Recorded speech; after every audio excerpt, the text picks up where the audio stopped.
So this is how they've enslaved us, by pretending to give us something of value that isn't of value. And yet, it's true, we can go and get what we want with that. But we're not supposed to.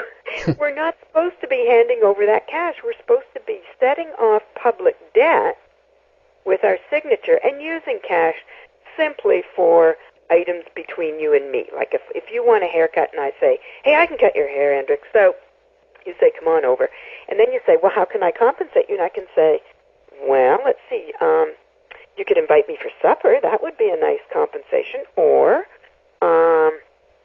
let's see, or, oh, you know what? If you don't want to have me to supper, you can just give me some of those notes that you have, that you get from working. And you say, fine.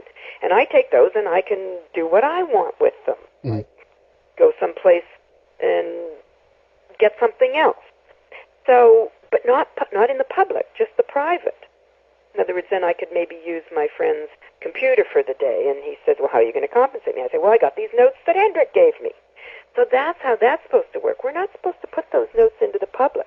We're supposed to be able to walk into any store. They write us up a bill. We set it off by signing our name, which actually instructs the Treasury to set off their debt. So that then, of course, they can go buy whatever it was I just got from them, like the lawnmower. They go back to their supplier and they get a lawnmower, and they use their account to do that. Mm. Because they've been credited. Now, stop me if it gets too crazy, because I know everything is absolutely the opposite of what we've been thinking. Yes. So, I mean, yeah, I know it's a little dingy, but no, it's fine. But let's go back a little bit more and go over it, kind of the overview once more here a little bit, because if we think of money right off the bat, obviously it's a means of exchange. It's better in a way, or easier, I should put it, to carry around like, let's say, paper money instead of carrying around coming with your tractor or whatever it is that you want to exchange, right? So in that regard, we can think of money as a kind of a symbolic means of exchange.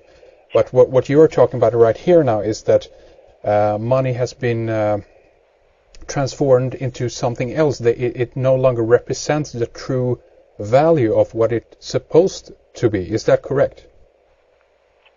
Yes, it does get us what we want. As you say, we don't want to walk around with a tractor in our pocket, so we carry cash. But that's just between you and me and the private. But when we go to work,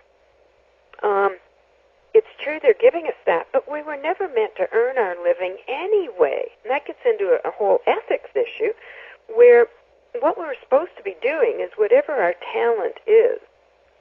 And we all have a talent, whether we've realized it or not. And so we're supposed to be doing that. I mean, there's carpenters out there. There's people who build lovely furniture. There's people who make lovely music. And so what they ought to be doing is doing that for their fellow man. And when their fellow man says, oh, I just love this piece of music that you played for me, or this desk that you built for me, what can I do for you?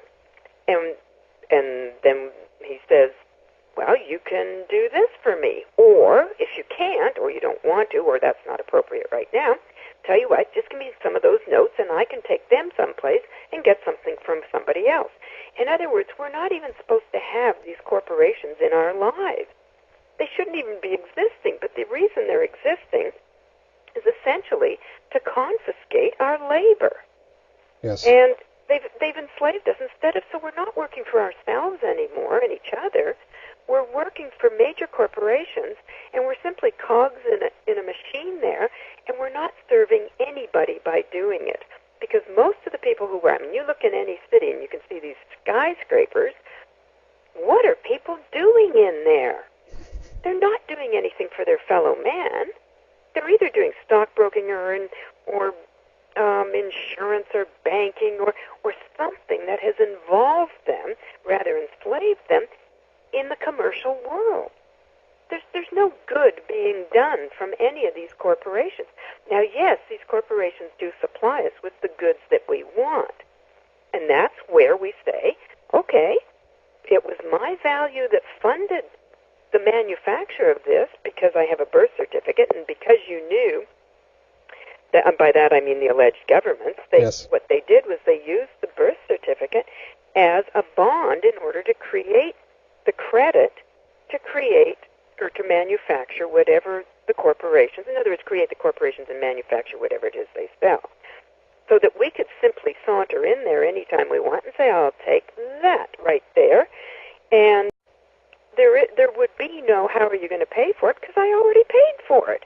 It was my credit, my future labor and productivity, my value backed by the bond that was floated against the birth certificate that actually covered the cost to make the lawnmower that I just came in to buy, or to get, actually.